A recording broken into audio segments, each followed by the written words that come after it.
আজ থেকে প্রায় অর্ধ শতাব্দী বছর আগে এক ভয়াবহ যুদ্ধ পুরো মধ্যপ্রাচ্যের চেহারায় বদলে দিয়েছিল। সময়টা 1980 সাল। ইরান এবং ইরাক এই দুই প্রতিবেশী দেশের মধ্যে শুরু হয় এক রক্তক্ষয়ী সংঘাত, যা পরবর্তী 8 বছর ধরে পৃথিবীর অন্যতম ভয়ঙ্কর ও দীর্ঘতম যুদ্ধ হিসেবে পরিচিত হয়। কিন্তু প্রশ্ন হলো, কেন এই যুদ্ধ?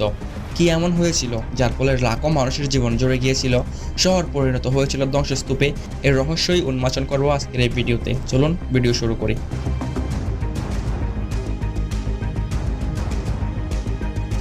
সবকিছুরই শুরু 1979 সালের সেই ঐতিহাসিক দিন থেকেই। এই দিনে ইরানে ঘটে এক বিশাল ইসলামী বিপ্লব। রাজপথের নামে লাখো মানুষ, তাদের লক্ষ্য একটাই, দীর্ঘদিনের স্বৈরাচার শাসক শাহ মোহাম্মদ রেজা পাহলভির পতন। অবশেষে সেটাই হয়। 1979 সালে 11 ফেব্রুয়ারি এক নতুন সূর্য ওঠে ইরানে। নেতৃত্বে আসেন আয়াতুল্লাহ রুহুল্লাহ খামেইনি। ইরান হয়ে ওঠে একটি ইসলামিক শিয়া রাষ্ট্র। তাদের দৃষ্টিভঙ্গি ছিল স্পষ্ট, পশ্চিমা শক্তির বিরোধিতা এবং ইসলামের নামে নতুন এক রাজনৈতিক আদর্শ ছড়িয়ে দেওয়া। এই পরিবর্তনের ফলে সবচেয়ে বেশি অস্বস্তিতে পড়ে আমেরিকা, যে শাহ মোহাম্মদ রেজা একসময় তাদের ঘনিষ্ঠ মিত্র ছিল, সেই শক্তি এখন তাদের বিরুদ্ধে। শুধু আমেরিকাই নয়, মধ্যপ্রাচ্যের রাজতান্ত্রিক দেশগুলো যেমন সৌদি আরব, কুয়েত, বাহরাইন সবাই আতঙ্কিত হয়ে পড়ে। তারা বুঝতে পারে, যদি এই বিপ্লবের আগুন তাদের দেশেও লাগে তাহলে তাদের রাজশাসন কে আটকাবে? এই অস্থির পরিবেশে চোখ রাঙাতে শুরু করেন ইরাকের প্রেসিডেন্ট সাদ্দাম হোসেন। সাদ্দাম হোসেন একজন সুন্নি নেতা, অথচ তার দেশ ইরাকের জনগণ শিয়া জনগোষ্ঠী। তিনি ভয় পাচ্ছিলেন ইরানের বিপ্লব দেখে তার দেশের শিয়া জনগণরা যদি বিদ্রোহ করতে শুরু করে। কিন্তু তিনি একই সাথে দেখলেন একটি সুবর্ণ সুযোগ।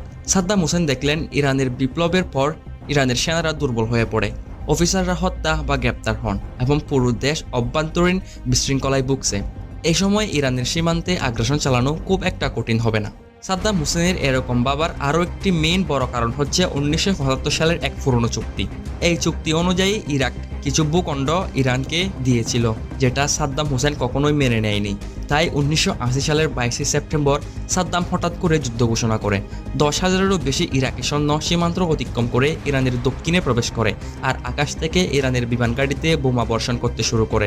এটি দেখে পুরো বিশ্বই হতবাক হয়ে যায়। তবে ইরান চুপ করেছিল না। তাদের কাছে এখনও কিছু আধুনিক ফাইটার জেট ছিল, যা তারা শাহ রেজার আমলে আমেরিকার কাছ থেকে পেয়েছিল। ইরান পাল্টা হামলায় ইরাকের তেল খেতে বোমা ফেলতে শুরু করে।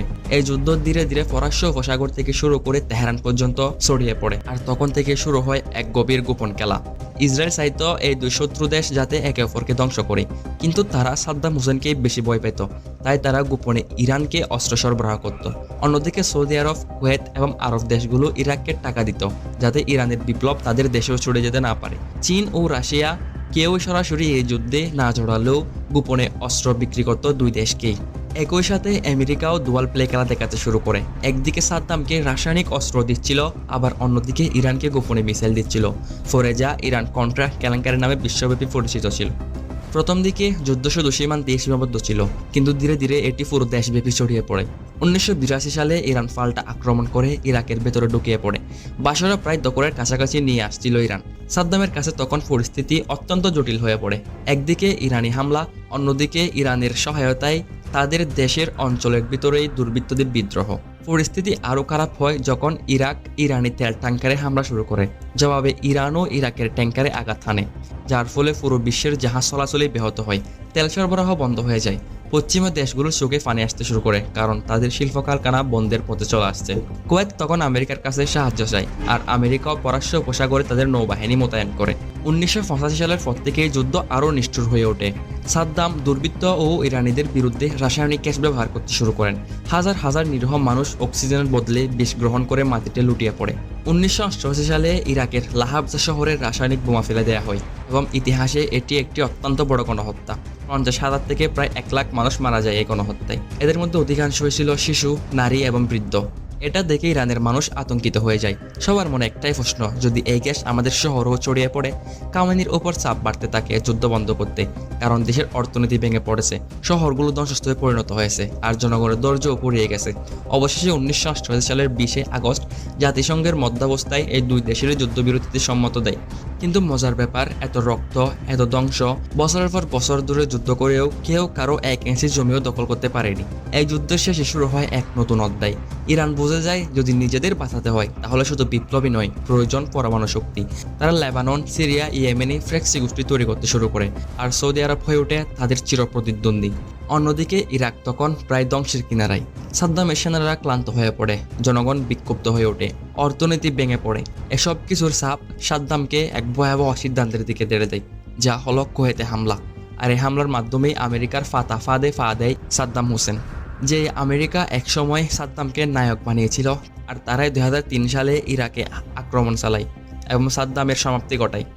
ইরাক যুদ্ধ আমাদের একটি কঠিন সত্য শেখায়, রাজনীতিবিদদের ক্ষমতার খেলা চলতেই থাকে, আর তার খেসারত দিতে হয় সাধারণ মানুষকেই।